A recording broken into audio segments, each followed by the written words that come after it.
Okay, we're back with our last segment on Clout 941 with Francis Rice. Francis, one things I noticed on your website was there was a clip to an article that said, Obama the Magic Negro. What is the story behind that? Can you tell our viewers? I know it started with a Los Angeles Times thing or something, didn't it? Yes, that was a black Democrat during the 2008 election cycle who called President Barack Obama, at that time he was Senator Barack Obama, a magic Negro, because this black Democrat thought that here comes Barack Obama, who has not had any experience. He is not a African American who has suffered through the civil rights era. He had nothing to do with it. His background is not that most African Americans have in this country, of having slaves in their family. His mother was a white woman whose ancestor owned slaves, and his father was a black Muslim whose ancestors probably sold slaves. And so this black Democrat in Los Angeles thought that Barack Obama was getting all this press because he was the magic Negro who would convince whites that he was safe. And the Los Angeles Times printed this article, and so Rush Limbaugh and Paul Shanklin did a parody mocking the Los Angeles Times for calling Barack Obama a magic Negro. And so the media, mainstream media, the mainstream media ignored it. But after one candidate to become RNC chairman distributed this information so that others could know what the Los Angeles Times and his black Democrat did, then the media jumped on the Republican rather than criticizing the Los Angeles Times. So we put information on our website to let people see what the progeny was of that parody. I guess that's what they call spin. They twisted it around. Absolutely. Now, Michael Steele just got elected. Very historic.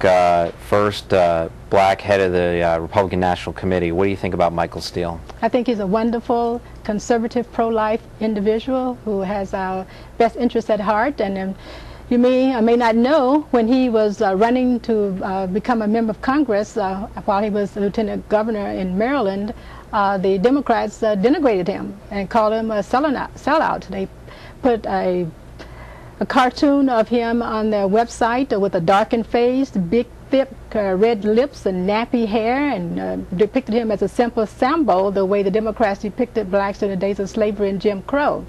Barack Obama went to Maryland and campaigned on behalf of the white Democrat, and most blacks in Maryland did not vote for Michael Steele, even though he had done a lot to help blacks in their state, merely because he was a Republican.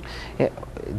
Black Republicans like Clarence Thomas, Michael Steele, they always get depicted as like Juan Williams. You know, I don't know that Juan Williams is Republican, but they always get depicted as Uncle Toms. You know, isn't that a common theme that you see? Yes, it's done by the Democrats in the same way they demeaned black professionals, as I said, in the days of Jim Crow and slavery.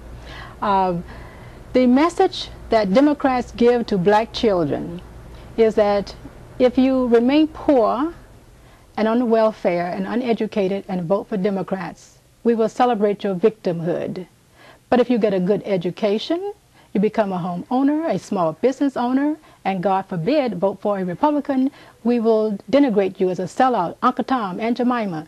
What kind of message is that to teach black children, to keep them trapped in these inner cities where you have buildings dilapidated, teen pregnancy at an all-time high, 70% of black babies are born out of wedlock, crime is rampant. Too many of our young men have turned to a life of crime and drug abuse, and these are in the inner cities that are run by Democrats and have been for the past 40 years.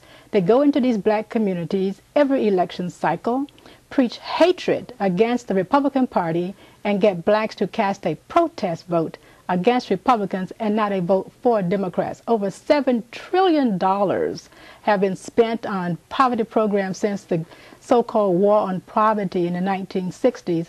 And the Washington Post reported that in 1 year alone, under President George Bush, $500 billion was spent on 80 poverty-related programs without the poverty needle moving one iota. That's because blacks have been taught to be dependent on government handouts. Okay, do we have a few seconds for our Weasel of the Week? Let's do it.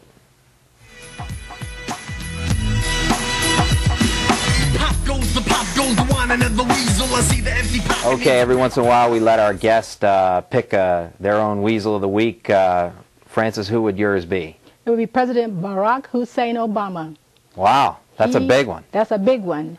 He has used fear-mongering to get the Democrats in Congress to vote for this $787 billion budget-busting stimulus bill that has funding for every left-wing kooky special interest that they've been trying to push down the throats of Americans for the past 40 years.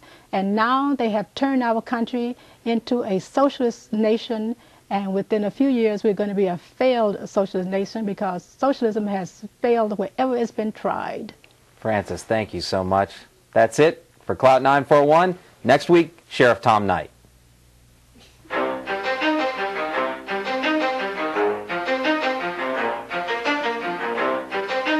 ready? Let's go. Yeah.